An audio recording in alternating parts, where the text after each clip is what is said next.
Hello everyone, a very warm welcome to study IAS. I hope you all are doing well. स्वागत है आपका हमारी political science optional series में, जहां पर अभी हम वेस्टर्न पॉलिटिकल थॉट्स को कवर कर रहे हैं। अभी तक हमने प्लेटो को 2 लेक्चर सीरीज में कवर कर लिया है और आज से हम स्टार्ट करने वाले हैं प्लेटो के शिष्य एरिस्टोटल को, जिनकी थिंकिंग बहुत ज्यादा डिफर करती है एज कम्पेयर टू प्लेटो। तो इनको हम देखने वाले हैं। ऑल्सो ये भी part 1 as well as part 2 में होगा, क्योंकि एक्सटेंसिव रूप से हम बहुत सारी इनकी थ्योरीज को कवर करेंगे। स्टार्ट करने से पहले एक बहुत ही मजेदार कोट जो कि एरिस्टोटल कह गए। हम इन कोट्स को इसलिए डिस्कशन में लेते हैं जिससे हम क्लास स्टार्ट होने से पहले ही वो ऊर्जा ले ले, वो बूस्ट ले ले, वो जील ले ले। क्योंकि अगर आप पढ़ने बैठते हो तो आपको हर दिन वही चीज पढ़नी है, आपको वही चीज रिवाइज करनी है। आपको मजा कैसे आएगा जब तक आपको जील नहीं मिलेगी, जब तक आपको एनर्जी नहीं मिलेगा। जैसे मम्मी बचपन में बॉर्नवीटा देती थी, वैसे ही ये कोट आपके लिए है कि excellence is never an accident, it is always the result of high intention, sincere effort and intelligent execution. Excellence कोई एक्सीडेंट नहीं है, ये एक तरीके की चॉइस है। इंसान के हाई इंटेंशन से आती है, हार्ड वर्क से आती है, सिंसियर एफर्ट से आती है। तो आप यूपीएससी की अगर प्रिपरेशन कर रहे हो, हर दिन मेहनत कर रहे हो, सिलेबस को कवर कर रहे हो, ये क्या है? This is nothing but sincere effort. और इससे आप क्या अचीव करोगे? You will achieve excellence.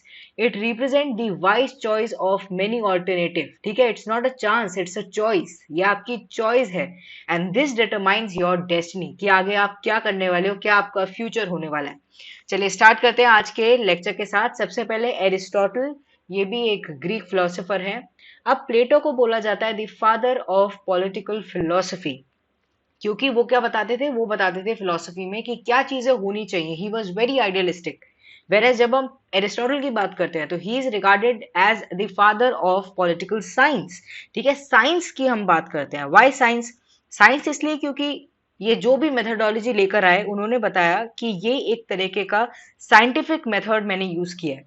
ठीक है, he use to believe it as a science and also, जैसे कि अगर हम प्लेटो की बात करें, ही वॉज वेरी आइडियलिस्टिक। वो मानते थे कि आइडिया ही सब कुछ है, वैल्यू ही सब कुछ है, कोई मटीरियलिस्टिक वर्ल्ड नहीं है, मैटर कुछ भी नहीं है। Where as he believed in both of the things. He believe in existence of idea as well as matter. ये मानते थे कि हर मैटर के अंदर आइडिया होता है, therefore it is important to give importance to both of them. ठीक है, and we can not deny the existence of material world. Material world है और रहेगा, एंड हम उसको वर्ल्ड ऑफ इल्यूजन भी नहीं कह सकते, because it is there, it is practicality. Where as idea भी है, आइडिया भी बहुत ज्यादा जरूरी है। तो he is a very important personality and he believe that political science was a powerful and dynamic branch of science. तो आज हम इनके बारे में पढ़ेंगे। ऑल्सो उन्होंने एक बहुत बढ़िया बात सजेस्ट करी कि जरूरत नहीं है कि अगर किसी राजा को किसी जगह पर राज करना है, एक अच्छी तरीके से किसी जगह को गवर्न करना है, तो उनको बहुत सारी ट्रेनिंग लेने की जरूरत है, बहुत सारी चीजें पढ़ने की जरूरत है। इंसान के अंदर कॉमन सेंस होनी चाहिए। ठीक है, कॉमन सेंस अगर आपके पास है तो आप किसी भी स्टेट को अच्छे से चला सकते हो, अच्छे से गवर्न कर सकते हो। And he was a very different kind of person, जहां पर प्लेटो बहुत ज्यादा परफेक्शनलिज्म की तरफ जाते हैं कि मुझे आइडियल स्टेट चाहिए, एक फिलोसोफर किंग चाहिए जो कि आइडियल किंग होगा। ठीक है, ये क्या मानते हैं? ये मानते हैं मॉडरेशन में, कि लाइफ को मॉडरेट होना चाहिए। ज्यादा पॉवर्टी भी इंसान के लिए अच्छी नहीं है और ज्यादा प्रॉपर्टी भी इंसान के लिए अच्छी नहीं है। ज्यादा पॉवर्टी होने से इंसान डूब सकता है, एंड ज्यादा प्रॉपर्टी होने से क्या होगा? इंसान बहुत ज्यादा घमंडी हो सकता है, करप्शन ला सकता है। तो मॉडरेशन में लाइफ चलनी चाहिए। एंड बहुत इंपॉर्टेंट बात ये एक मानते हैं कि he used to believe in the best practicable option rather than best option. हम सोचते रह जाते हैं ना कि ये बेस्ट है, यही होना चाहिए, यही होना चाहिए। बट लाइफ कभी कभार आपको कुछ और परोसती है, आपको कुछ और देती है। तो go for the best practicable option instead of going for the best option. ठीक है, बेस्ट के लिए मत रुको, ये उनका मानना था। मॉडरेशन में रहो। ठीक है, लाइफ को प्रैक्टिकलिटी के साथ जियो। एंड प्लेटो की अगर हम बात करें, he use to believe in a very sudden change, कि एकदम से आइडियल स्टेट आए, एकदम से फिलोसोफर किंग आए, एजुकेशन सिस्टम एकदम चेंज हो जाए। ठीक है, एक ग्रेजुअल प्रोसेस नहीं था। Where as he use to believe in a gradual process, कि धीरे धीरे सब कुछ होना चाहिए। अब इनको हम प्रेगमेटिक कहते हैं। इनको हम प्रेगमेटिक इसलिए कहते हैं क्योंकि ये प्रैक्टिकलिटी में बिलीव रखते हैं। ठीक है, ये आइडिया को भी मानते हैं, आइडिया के एग्जिस्टेंस को भी मानते हैं, एज वेल एज ये मैटर के एग्जिस्टेंस को भी मानते हैं। He told about the golden mean. ये गोल्डन मीन को सपोर्ट करते हैं, the principle of golden mean. अब ये है क्या? According to him golden mean का मतलब है कि मॉडरेट लाइफ में जीना। अब Plato is called as a functionalist. अब इनको फंक्शनलिस्ट क्यों कहते हैं? ये मानते थे कि कोई भी इंस्टीट्यूशन पर्सपेक्टिव ऑफ यूटिलिटी से चलता है, कि उसकी क्या यूटिलिटी है, किस काम में वो आने वाला है। According to him institution reflect करते हैं इंसान की विजडम को, इंसान की मेंटालिटी को, एज को, जनरेशन को, ठीक है। And collective wisdom is preferable to the wisdom of one person, ठीक है, कि कलेक्टिव विजडम ज्यादा प्रेफर होती है, कलेक्टिव विजडम रहनी चाहिए। एंड किसी भी इंस्टीट्यूशन को उसकी यूटिलिटी के बेसिस पर देखना चाहिए। फिर he was a patriarchal person, ठीक है। ग्रीक अगर हम सोसाइटी की बात करते हैं वहां पर वैसे ही पेट्रियार्की थी। वो तो प्लेटो थे जो कि पेट्रियार्की से बहुत ज्यादा दूर जाकर, इसलिए उनको फर्स्ट फेमिनिस्ट भी कहा जाता है। वो लेकर आए the concept of philosopher queen. फिर उन्होंने बताया कि नहीं, ऐसा नहीं होगा कि जो वुमेन होंगी they will be only restricted to house hold work, they will also contribute in state affairs. And वो वोट कर सकेंगी, वो पढ़ सकेंगी, and also they will be in military में भी हो सकती हैं, मिलिट्री एजुकेशन भी वो लेंगी, ठीक है। तो ये सब वो लेकर आए, where as he was completely against it. He believed कि वुमेन जो है they should remain in house, and उनको अपनी फैमिली का ख्याल रखना चाहिए। एंड जो मेन हैं, जो प्रॉपर्टीड मैन है, उनको बाहर जाना चाहिए एंड सिटीजन की तरह स्टेट में कंट्रीब्यूशन देना चाहिए। तो ही वॉज वेरी पेट्रियार्कल। एंड उसके बाद एक बात वो कह गए जो कि उन्होंने अपने जो टीचर है उनसे सीखी। उनके टीचर भी ये मानते थे कि इनइक्वालिटी नेचुरल है, और उन्होंने भी पूरा क्राइटेरिया बता दिया कि कैसे ये चलता रहेगा। Where as he also believe कि इनइक्वालिटी इज नेचुरल। तो आगे हम देखेंगे कि why he believed in equality is natural. And theory of slavery में इन्होंने स्लेव्स को कैसे बांटा, ये सब चीजें हम आगे देखने वाले हैं। तो अब आपको समझ आ गया कि इन वर्ड से हम प्लेटो को डिफाइन करते हैं कि why he is called as pragmatic, because he was practical. Golden mean का मतलब क्या है? गोल्डन मीन का मतलब है मॉडरेशन में रहना। फंक्शनिस्ट का मतलब है इंस्टीट्यूशन को उनकी यूटिलिटी के बेसिस पर देखना। पेट्रियार्कल क्यों? क्योंकि वुमेन को रिस्ट्रिक्ट कर दिया हाउस तक।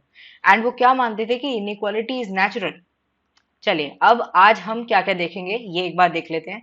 आज हम theory of state, theory of slavery, theory of citizenship and theory of property जो अरिस्टोटल कह गए उनको देखने वाले हैं। आज है पार्ट 1 ऑफ एरिस्टोटल।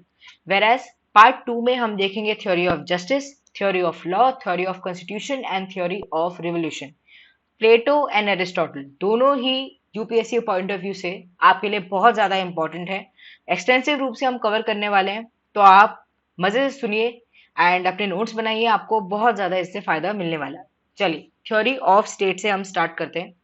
अब थ्योरी ऑफ स्टेट की जब हम बात करते हैं तो इन्होंने अपनी बुक द पॉलिटिक्स में भी मेंशन किया है। सोक्रेटिक व्यू से बिलोंग करते थे and he was against sophist view. अब हमने प्लेटो वाले लेक्चर में, अगर आपने नहीं देखा है नीचे जरूर देखना।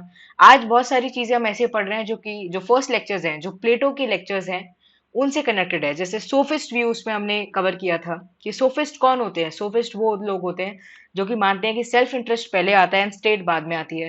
एंड कमर्शलाइज करने की बात करते हैं, पावर डायनेमिक्स की बात करते हैं कि पावर ही सब कुछ है। एंड ये स्टेट को नेचुरल नहीं मानते, ठीक है। तो ये सब सोफिस्ट व्यू है, तो ये इनके अगेंस्ट थे, ठीक है। ये भी इनके अगेंस्ट थे। He was like Plato only in this regard. And वो सोक्रेटिक ट्रेडिशन को मानते थे। ये इनका पहला था। उसके बाद ये स्टेट को नेचुरल मानते थे, प्लेटो भी स्टेट को नेचुरल मानते थे। एंड स्टेट या polis made for the good purpose. इनका ये मानना था कि जो स्टेट है, जो पॉलिस है, वो बहुत अच्छे पर्पसेस के लिए बनती है। एंड लोगों के जो पर्पसेस हैं, लोगों के जो नीड्स हैं, वो खाली खुद से नहीं कर सकते पूरे, ठीक है। इंसान फैमिली बनाता है। एंड ये आप इससे समझिए, देखिए इंसान जो मैन होता है वो क्या करता है, वो फैमिली बनाता है। फैमिली क्यों बनाता है? क्योंकि इमोशनल नीड्स होती हैं, अदर नीड्स होती हैं। एंड फैमिली क्या है? एक सिंपल फॉर्म ऑफ एसोसिएशन है। अब इंसान की कुछ नीड्स उससे भी पूरी नहीं हो पाती तो इंसान विलेज बनाता है, ठीक है, थोड़ा बड़ा एसोसिएशन हो गया। अब इंसान यहाँ पर भी उनकी कुछ नीड्स रह जाती हैं, फिर इंसान बनाता है स्टेट। तो स्टेट वॉज नेचुरल। इनका मानना था कि स्टेट नेचुरल है, इंसान की नीड्स के बेसिस पर इंसान इसको बनाता है। And state is there to secure good life for people. And neither family nor village आप सेल्फ सफिशिएंट है, और कुछ ना कुछ नीड्स इंसान की रह ही जाती हैं, इसलिए इंसान को स्टेट चाहिए जो कि अलोन उनकी जितनी भी नीड्स है उनको कवर कर सकता है, ठीक है। तो यहाँ पर हमने स्टेट की बात करी कि state is made for the good purpose. And state क्या है? State is community of persons, its association. State family नहीं है। अब देखो यहाँ पे आप डिस्टिंक्शन समझो। प्लेटो का क्या मानना था? प्लेटो मानते थे कि स्टेट ही फैमिली है, स्टेट ही सब कुछ है, स्टेट पहले आती है ना। और ये क्या मानते हैं? ये मानते हैं कि स्टेट है, but state is community of persons. ठीक है, बहुत सारी फैमिली मिलकर स्टेट बनाती है, स्टेट फैमिली नहीं है। इससे लोगों की नीड्स डिफरेंट है, लोगों का एसोसिएशन डिफरेंट है। एंड स्टेट जो है वो एक ऑर्डिनरी एसोसिएशन नहीं है, इनका पर्पस बहुत ज्यादा सुप्रीम है। इनका पर्पस है कि लोगों को खुशी देना, उनकी नीड्स पूरी करना। एंड उन्होंने बताया कि हर इंसान के अंदर डिजायर होता है कि वो अपनी नीड्स को फुलफिल करे, इसलिए वो क्या करते हैं, सबसे पहले जो मैन होंगे वो फैमिली बनाएंगे, फिर उसके बाद वो विलेज बनाएंगे, फिर वो स्टेट बनाएंगे, एंड ऐसे ऐसे एसोसिएशन होता चला जाएगा। एंड उनकी जितनी भी जो नीड्स हैं वो अकॉर्डिंगली पूरी होती चली जाएंगी। चलिए, ये थी इनकी थ्योरी ऑफ स्टेट। अब कुछ इंपॉर्टेंट हमारे लिए बातें हैं जो कि हमें समझनी चाहिए। Man by nature is social animal. ये हमने प्लेटो में भी डिस्कशन में लिया था। ये किसने कहा? ये एरिस्टोटल ने कहा है। ही बिलीव्ड कि इंसान के लिए बहुत ज्यादा इंपॉर्टेंट है कि वो सोशलाइज करे, वो सोसाइटी के अंदर रहे, वो स्टेट के अंदर रहे। It is very important. ठीक है, मैन सेल्फ सफिशिएंट नहीं है, मैन को स्टेट चाहिए, मैन को लोग चाहिए। ठीक है, इसलिए इनकी जो थिंकिंग है वो कहीं ना कहीं प्लेटो से यहाँ पर रिजेम्बलेंस आपको देती हुई नजर आएगी। इनका मानना था कि गुड लाइफ के लिए इंपॉर्टेंट है कि स्टेट हो। एंड ये बहुत सारी चीजों को टीलियोलॉजिकल बेसिस पर देखते हैं। देखो, टीलियोलॉजी का मतलब क्या है? टीलियोलॉजी का सिंपल मीनिंग ये है कि आप डेस्टिनी पर बिलीव रख रहे हो। ठीक है, कि डेस्टिनी में है इंसान की कि वो स्टेट बनाएगा, डेस्टिनी में है इंसान के कि उनकी जो नीड्स है उनको फुलफिल करने के लिए एक स्टेट आनी चाहिए। ठीक है, तो क्या है, दिस इज टीलियोलॉजिकल पर्सपेक्टिव कि आप डेस्टिनी के ऊपर बहुत ज्यादा बिलीव रख रहे हो। हमने जो कोट पढ़ा उसमें भी इन्होंने लास्ट में डेस्टिनी का जिक्र किया है। क्यों? Because he use to believe strongly in destiny, use to believe in teleology. तो टीलियोलॉजिकल पर्सपेक्टिव आपको समझ आया कि इट मीन्स कि आप डेस्टिनी पर बिलीव रख रहे हो। फिर इन्होंने बोला man by nature is political animal. अगर इंसान सोशल है तो वो पॉलिटिकल भी है। ठीक है, इनकी ये मान्यता थी। एंड उसके बाद उन्होंने बोला कि state is highest of all association. इंसान पहली एसोसिएशन फैमिली बनाता है, फिर उसके बाद विलेज बनाता है, फिर वो कितनी भी एसोसिएशन बनाए, सबसे हाईएस्ट इनमें स्टेट ही रहेगी, क्योंकि स्टेट का सबसे सुप्रीम काम है कि लोगों की सहायता करना, लोगों की जो नीड्स है उनको पूरा करना। अब ये बहुत इंपॉर्टेंट है आपके लिए statement. One who can live without state can either be beast और god but can not be a man. अब इसका क्या मीनिंग है? इनका ये मानना था कि अगर कोई इंसान स्टेट के बगैर रह सकता है, क्योंकि हर इंसान को स्टेट की जरूरत है अपनी जरूरतों को पूरा करने के लिए, अपनी नीड्स को पूरा करने के लिए, अपनी डिमांड्स को पूरा करने के लिए।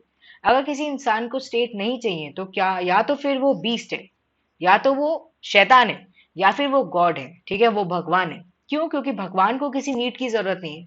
एंड बीस्ट भी, बीस्ट तो अलग ही हो गए ना एकदम, उनको दुनिया से कोई मतलब नहीं, उनको स्टेट से कोई मतलब नहीं, वो अपने आप को ही सबसे बड़ा समझते हैं।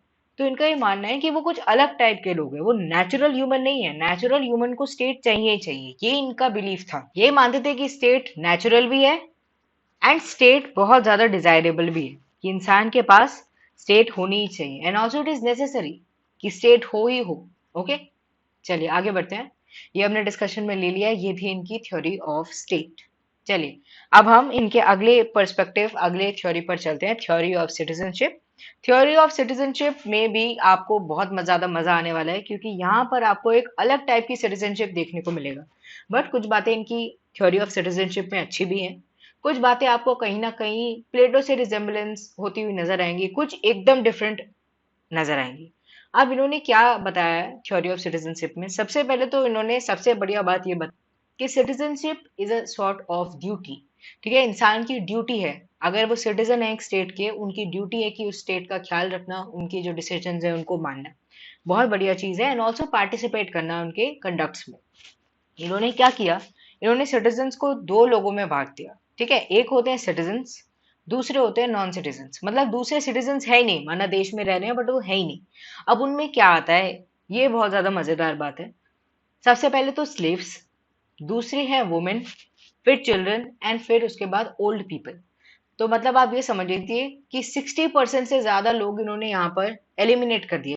अब क्यों? इनका भी इन्होंने अपने अलग से ही रीजंस दिए हैं सबके लिए कि क्यों।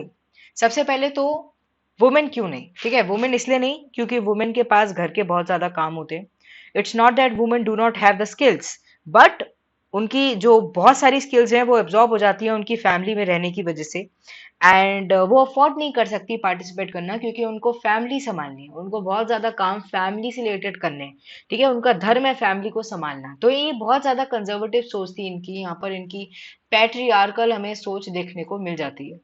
उसके बाद इन्होंने चिल्ड्रन के लिए बताया कि वो बहुत ज्यादा छोटे हैं, उनके पास मेच्योरिटी नहीं है, एंड जिनके पास मेच्योरिटी नहीं है वो स्टेट को नहीं संभाल सकते, उनको सिटीजन बनने का भी अधिकार नहीं है। फिर उसके बाद आ जाते हैं ओल्ड पीपल। ओल्ड पीपल का ये मानना था कि इनकी फिजिकल कंडीशन अच्छी नहीं है एंड ये बहुत ज्यादा वीक है, एंड जो लोग वीक हैं फिजिकली वो स्टेट के कंडक्ट में पार्टिसिपेट नहीं कर सकते, एंड उनको इससे दूर रहना चाहिए। फिर वो आते हैं स्लेव्स के ऊपर। वो कहते हैं कि स्लेव जो हैं वो क्यों सिटीजन नहीं है। अब आप ये समझिए कि स्लेव सिटीजन क्यों नहीं है, इसमें बहुत बड़ा रोल प्लेटो की थिंकिंग का है। प्लेटो क्या मानते थे, जो स्लेव हैं, जो लोग प्रोडक्शन में बिलीव रखते हैं, उनके पास क्या नहीं होगा, उनके पास रीजन नहीं होगा। राइट, ये भी यही मानते हैं, ये मानते हैं कि जो स्लेव्स हैं उनके पास रीजन नहीं है, वो लोगों के पास करेज नहीं है, रीजन भी नहीं है, करेज भी नहीं है, तो वो क्या करेंगे, वो इग्नोरेंट है और उनको सिटीजन होने का कोई अधिकार नहीं। तो इन्होंने चार लोगों को तो बिल्कुल अलग कर दिया, स्लेव नहीं है, वुमेन नहीं है, चिल्ड्रन नहीं है, ओल्ड पीपल नहीं है। ठीक है जी। अब सिटीजन कौन है, सिटीजन कौन है, इस पे भी आप ध्यान दीजिए, word to word. Naturally born, यानी आपको नेचुरली बॉर्न होना चाहिए ग्रीक अंपायर के अंदर। एडल्ट ग्रीक, ठीक है, आप एडल्ट हो, आप ग्रीक हो, belonging to the propertied class, आपके पास प्रॉपर्टी होनी चाहिए। ठीक है, विदाउट प्रॉपर्टी आप सिटीजन नहीं माने जाओगे। क्यों, क्योंकि इनकी प्रॉपर्टी की थिंकिंग बहुत ज्यादा डिफरेंट थी प्लेटो से। ये मानते थे कि प्रॉपर्टी का होना मतलब ये है कि आपके पास रीजन है। इनका बिल्कुल डिफरेंट कंसेप्ट था, ये मानते थे कि प्रॉपर्टी बहुत ज्यादा जरूरी है एग्जिस्टेंस के लिए। इसीलिए जो नेचुरली बॉर्न एडल्ट ग्रीक हैं एंड जो प्रॉपर्टी है जिनके पास, वो ही जो स्टेट है उनके कंडक्ट्स में पार्टिसिपेट कर सकते हैं। Now which duties are to be performed, क्या क्या ड्यूटीज करनी है। सबसे पहला तो है डेलिबरेशन। ओके, रुक जाओ, मैं यहाँ पे लिख देती हूँ आपके लिए जिससे आपको आसानी हो जाए। सबसे पहला है डेलिबरेशन। डेलिबरेशन का क्या मतलब है, डेलिबरेशन का मतलब है फॉर्मुलेशन ऑफ लॉस, कि आप लॉस फॉर्म कर पा रहे हो। और दूसरा है एडजुडिकेशन। ये दोनों ही बहुत ज्यादा इंपॉर्टेंट है, ये ड्यूटीज है सिटीजन के। यानी जो naturally born adult Greek belonging to property class है उनको डेलिब्रेशन करना है, यानी फॉर्मुलेशन ऑफ लॉज में वो सहायता देंगे। एंड ऑल्सो एडजुडिकेशन यानी पार्टिसिपेशन इन द जुडिशरी। अब इनके थ्योरी को हम क्रिटिसाइज कर सकते हैं इस बिहाफ पर कि slave, women, children, old people, इन्होंने एक तरीके से इनइक्वालिटी को जस्टिफाई कर दिया, उनको नॉन सिटीजन बता दिया, मतलब वो देश के नागरिक है ही नहीं। एंड से वही लोग नागरिक हैं। आप देख सकते हैं कि इनका कितनी ज्यादा यूटिलिटी पर ध्यान है, ये हर चीज में यूटिलिटी को देखते हैं कि क्या चीज की जरूरत है, कि जिन लोगों की जरूरत है उन्हीं को अधिकार मिलना चाहिए और जिनकी नहीं है उनको नहीं मिलना चाहिए। ये इनकी थिंकिंग थी। ठीक है, बट इनकी जो थिंकिंग है उसके अंदर कुछ पॉजिटिव्स भी हैं। पहला पॉजिटिव तो ये कि हमें एक्टिव पार्टिसिपेशन देखने को मिलता है। क्यों, क्योंकि इन्होंने बताया कि citizenship is nothing but duty, अपनी ड्यूटी को पूरा करना, अपने स्टेट के लिए ड्यूटीज को फुलफिल करना। अब एक स्टेटमेंट को समझते हैं। The authority of statement is different from the authority of master. ये बहुत इंपॉर्टेंट स्टेटमेंट है। ये जो स्टेटमेंट्स होती हैं या कोट्स होते हैं, ये किसी भी पॉलिटिकल थिंकर की साइकोलॉजी को बताते हैं। ठीक है, कि वो क्या सोचते थे। और यहाँ पर हमें देखने को जरूर ये भी मिलेगा कि प्लेटो से कितना ज्यादा डिफर करते थे। इनका मानना था कि अथॉरिटी ऑफ स्टेटमेंट डिफरेंट है from authority of master. Whereas अगर हम प्लेटो को देखें, प्लेटो का मानना था कि स्टेटमेंट भी फिलोसोफर किंग है एंड मास्टर भी फिलोसोफर किंग है। वेरएज का मानना था कि मास्टर होता है दी हेड ऑफ फैमिली। जो हेड ऑफ फैमिली होता है उसके पास एब्सोल्यूट पावर होती है over the family members, over the property and जो भी उनके पास रिसोर्सेज हैं। एंड उनके जो स्लेव्स हैं, जो उनके ऊपर डिपेंडेंट हैं, उनकी भी उनके पास पूरी अथॉरिटी होती है। वो कौन होते हैं, वो मास्टर्स होते हैं। वेरएज जो स्टेटमेंट होते हैं वो क्या होते हैं, they are head of state, they represent the state, and state is not family rather than collection of families. ठीक है, जो स्टेट है वो एक फैमिली नहीं है। प्लेटो के लिए state was a family and supreme family, इससे बड़ी फैमिली कोई नहीं है, सबको एक साथ मिलके रहना है। जो रूल्स एक बार बना दिए वो सबको फॉलो करने हैं। वेर जो स्टेट एरिस्टोटल के लिए है, that is association of families, जहाँ पे बहुत सारी फैमिलीज रहते हैं जिनके पास खुद के मास्टर्स है एंड वो सब यहाँ पर रह रहे हैं। तो the authority of statement is very different from the authority of master. Master एक फैमिली, एक नीश जगह पर है, ठीक है, यानी सिर्फ फैमिली तक रिस्ट्रिक्टेड है, वेयर स्टेटमेंट जो है that is with respect to the state. तो यहाँ पर ये दोनों डिफर कर जाते हैं। And Plato is wrong because state should represent unity in diversity, ठीक है, बट वो क्या करते थे, वो उसे सुप्रीम मान लेते थे, बिल्कुल ही अलग मान लेते थे। दस एरिस्टोटल सपोर्ट पॉलिटी एंड उसको वो बेस्ट प्रैक्टिकेबल स्टेट मानते हैं rather than the ideal state rule by the philosopher king. वो आइडियल स्टेट में बिलोंग नहीं करते थे। अब हम समझते हैं इनकी थ्योरी ऑफ स्लेवरी के बारे में। तो थ्योरी ऑफ स्लेवरी में सबसे पहले तो ये बता गए स्लेवरी को नेचुरल एंड डिजायरेबल, बिल्कुल अपने टीचर के जैसे। इन्होंने बता दिया स्लेवरी बहुत ज्यादा जरूरी है एंड स्लेवरी नेचुरल है, ऐसा नहीं है कि हम ह्यूमंस ने बनाया। एंड स्लेवरी यूटिलिटी बेस्ड है, ठीक है, स्लेवरी की जरूरत है इसलिए स्लेवरी एग्जिस्ट करती है। इनका मानना था कि दो टाइप के लोग होते हैं, पहले होते हैं जो कि फिजिकली स्ट्रांग होते हैं, ठीक है, जो कि लेबर का काम कर सकते हैं, दूसरे होते हैं जो कि मेंटली स्ट्रांग होते हैं। अब इनका ये मानना था मेंटली स्ट्रांग लोगों में कौन आते हैं, basically guardian class, the man जिनके अंदर रीजन होता है एंड द पीपल जिनके अंदर करेज होता है, यानी रीजन और करेज जिनके अंदर होगा वो मेंटली स्ट्रांग होंगे। एंड जिनके पास फिजिकली उनकी स्ट्रेंथ होगी वो क्या होंगे, वो लेबर क्लास में जाएंगे, वो प्रोडक्शन क्लास में जाएंगे। ऐसे इन्होंने लोगों को बाइफरगेट कर दिया। अब स्लेव भी दो तरीके के होते हैं, एक होते हैं स्लेव बाय नेचर, एक होते हैं स्लेव बाय लॉ। जो स्लेव बाय नेचर होते हैं वो नेचुरली स्लेव्स होते हैं क्योंकि उनके पास एबिलिटी नहीं होती डिसीजन मेकिंग की, यानी उनके पास रीजन नहीं होता और उनके पास फिर करेज नहीं होता। तो आप यहाँ से समझ सकते हैं कि जो फिजिकली स्ट्रांग है वो लेबर है, वो इसलिए लेबर है, वो इसलिए प्रोडक्शन क्लास में है क्योंकि उनके पास डिसीजन मेकिंग नहीं है, रीजन नहीं है, करेज नहीं है। अब स्लेव बाय लॉ में कौन आते हैं, स्लेव बाय लॉ में आते हैं प्रिजनर्स ऑफ वॉर, ठीक है, ये इतना ज्यादा इंपॉर्टेंट नहीं है। इंपॉर्टेंट यही है कि स्लेव बाय नेचर कौन होते हैं, वो लोग होते हैं जो कि फिजिकली स्ट्रांग होते हैं। अब मजे की बात यह है कि इन्होंने theory of slavery the, inequality को इन्होंने बता दिया कि हाँ स्लेवरी है, एग्जिस्ट करती है, नेचुरल है। अब इन्होंने इसका यूटिलिटीज भी बता दी कि इसका बहुत ज्यादा काम है, बहुत ज्यादा जरूरत है, क्योंकि ये यूटिलिटी बेस पर चलते हैं, ठीक है, इन्हें हर चीज में फायदा देखना होता है। अब इनका फायदा समझिए। यहाँ पर इन्होंने पहले बताया स्लेवरी को कि इकोनॉमिक सिस्टम स्लेवरी की वजह से बढ़िया चल रहा है। जो लोग फिजिकली स्ट्रांग हैं वो ज्यादा ड्यूरेशन तक काम कर पाएंगे। अगर आप ज्यादा ड्यूरेशन तक काम कर रहे हो तो आप स्टेट में कहीं ना कहीं उनकी प्रोडक्शन में आप हेल्प कर रहे हो, कंट्रीब्यूट कर रहे हो, इसलिए स्लेवरी को होना चाहिए। दूसरा पॉइंट ये है कि it is good for a state.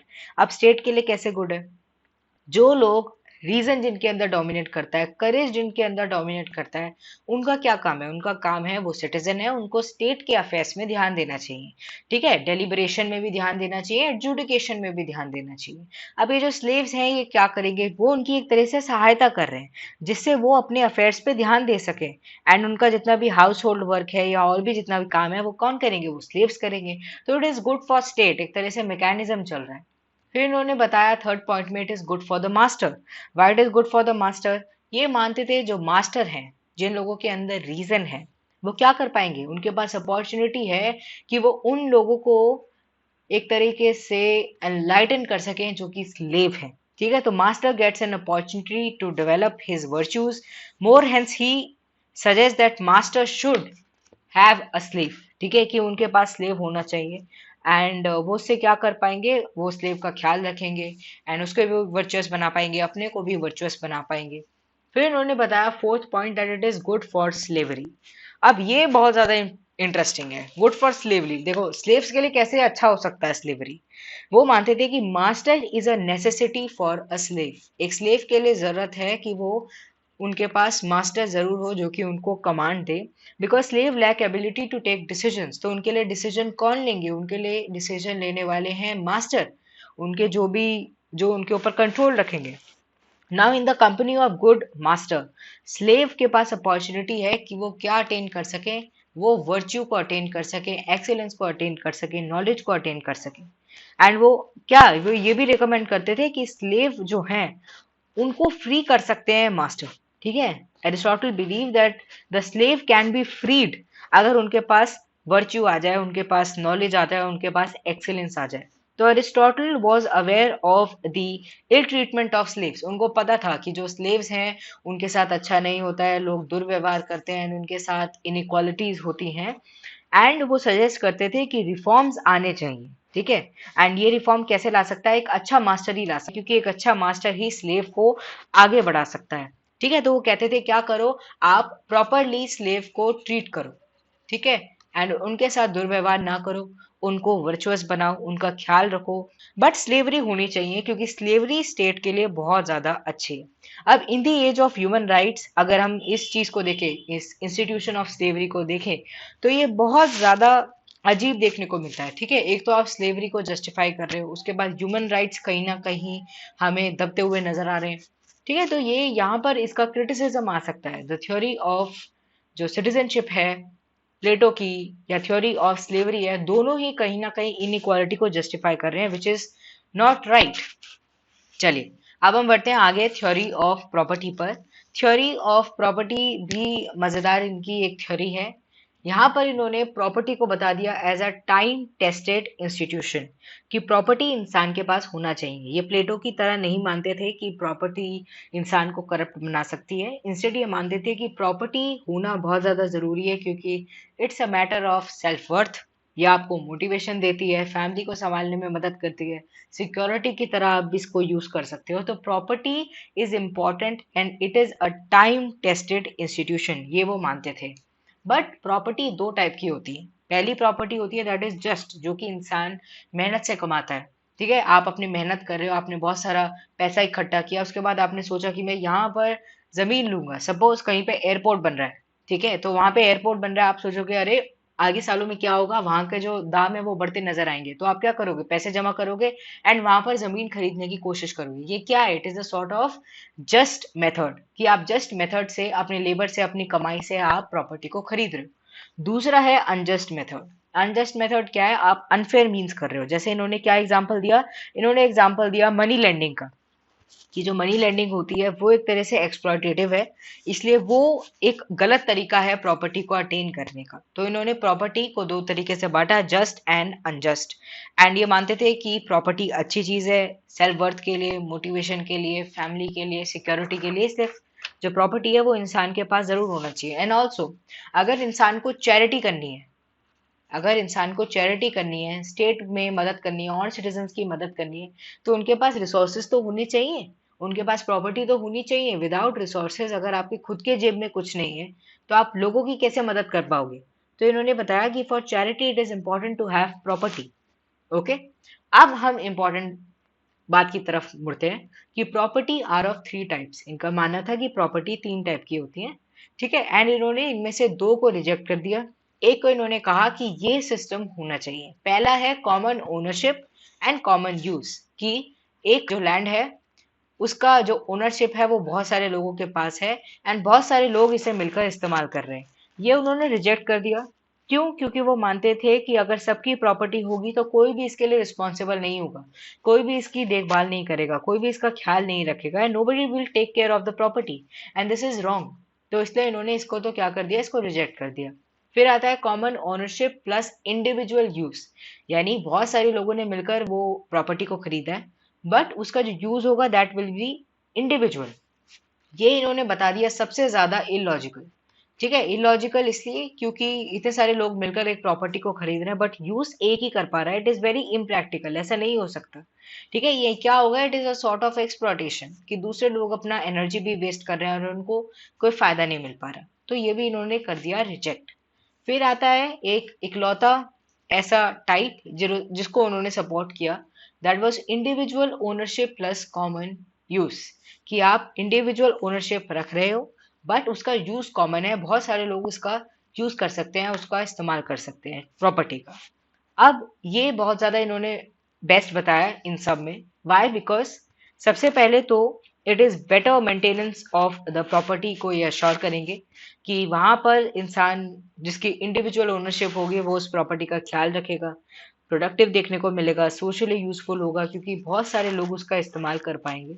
And वो बहुत ज्यादा एक्सट्रीम में बिलीव नहीं रखते थे, कहीं ना कहीं वो इस चीज में इसमें सफल हो गए, कि एक्सट्रीम आपने प्रॉपर्टी खरीद भी ली और आप उसका इस्तेमाल भी कर रहे हो, एक तरीके से आप एक्सट्रीम की तरफ मूव ऑन कर रहे हो। तो यहाँ पर वो एक्सट्रीम नहीं है, यहाँ पे क्या है कि आप प्रॉपर्टी ले रहे हो, टू मच ऑफ प्रॉपर्टी भी नहीं है आपके पास, आपको पता है कि वो it is in common use, बहुत सारे लोग इसका इस्तेमाल कर सकते हैं। तो यहाँ पर बिल्कुल ही डिफरेंट एक ये क्राइटेरिया लेकर आए कि property should be under the individual ownership but should have a common use, की स्टेट भी उसको यूज कर पा रही है। अब यहाँ पर हमें क्या देखने को मिल रहा है, देखो यहाँ पर हमें गांधी जी की जो ट्रस्टीशिप की थिंकिंग है उसका हिंट देखने को मिल रहा है। गांधी जी की ट्रस्टीशिप थिंकिंग क्या थी, वो मानते थे जो रिच लोग हैं, जो कैपिटलिस्ट लोग हैं, उस टाइम पर जब देश आजाद हुआ था, जब बहुत सारे कैपिटलिस्ट लोगों के पास ही लैंड होती थी, तो उनको क्या करना चाहिए, उनको अपना शेयर ऑफ प्रॉपर्टी वर्कर्स को देना चाहिए। ठीक है, उनका उनका एक तरीके से इट इज ट्रस्टीशिप कि आप अपना शेयर दे रहे हो लोगों को, जिससे उनकी भी सहायता हो सके, वो भी इकोनॉमिकली आगे बढ़ सके। तो यहाँ पर यही देखने को मिल रहा है, इंडिविजुअल ओनरशिप है बट कॉमन यूज है, बहुत सारे लोग उसका इस्तेमाल कर पा रहे हैं। यहाँ पर idea of corporate social responsibility भी हमें देखने को मिल रही है कि आप एक तरीके से लोगों के वेलफेयर में सहायता दे रहे हो। तो ये थ्योरी ऑफ प्रॉपर्टी थी इनकी, थोड़ी अलग थी, थोड़ी डिफरेंट थी, बट कहीं ना कहीं बहुत ज्यादा इंटरेस्टिंग है कि आपको गांधीयन ट्रस्टीशिप का भी एक इसमें हिंट देखने को मिल रहा है। So this was all about Aristotle. आज हमने इनकी 4 थ्योरीज को कवर किया। I hope you are enjoying these video lectures. And जो पार्ट 2 है उसके अंदर हम और भी, जैसे थ्योरी ऑफ कॉन्स्टिट्यूशन हमारा रह गया है, उन सबको हम डिस्कशन में लेंगे। एंड देखेंगे कि एरिस्टोटल की थिंकिंग कैसे प्लेटो से डिफरेंट थी। एंड एरिस्टोटल को अगर आपको समझना है तो आपको सबसे पहले प्लेटो को समझना ही होगा, क्योंकि प्लेटो की थिंकिंग का इन्फ्लुएंस एरिस्टोटल के पास है। एंड ऑल्सो एरिस्टोटल ने अपने तरीके से लॉजिकल थिंकिंग कर कर बहुत सारी चेंजेस लेकर आए हैं in the thinking of plateaus. ठीक है, जो प्लेटो की थिंकिंग थी बिल्कुल कॉपी पेस्ट नहीं है, बहुत सारे डिफरेंसेस हैं। जहां पर हमें प्लेटो बहुत ज्यादा आइडियलिस्ट देखने को मिलते हैं, ये हमें प्रैग्मेटिक देखने को मिलते हैं। तो बिल्कुल डिफरेंट है। आगे हम ये भी देखेंगे कि द पॉलिटिक्स जो इन्होंने बुक लिखी है उसके अंदर क्या क्या इन्होंने बातें बताई हैं। तो there is a lot to discuss. आगे हम लेक्चर में मिलते रहेंगे सब। ठीक है, डे आफ्टर टुमारो, और टुमारो आपको ये लेक्चर सीरीज मिल जाएगी, पार्ट 2 भी आपको मिलेगा। तो do not forget to hit the like button, and ऐसे ही आप हमारी सीरीज को देखते रहिए, नॉलेज गेन करते रहिए। This was all for this video. Thank you very much.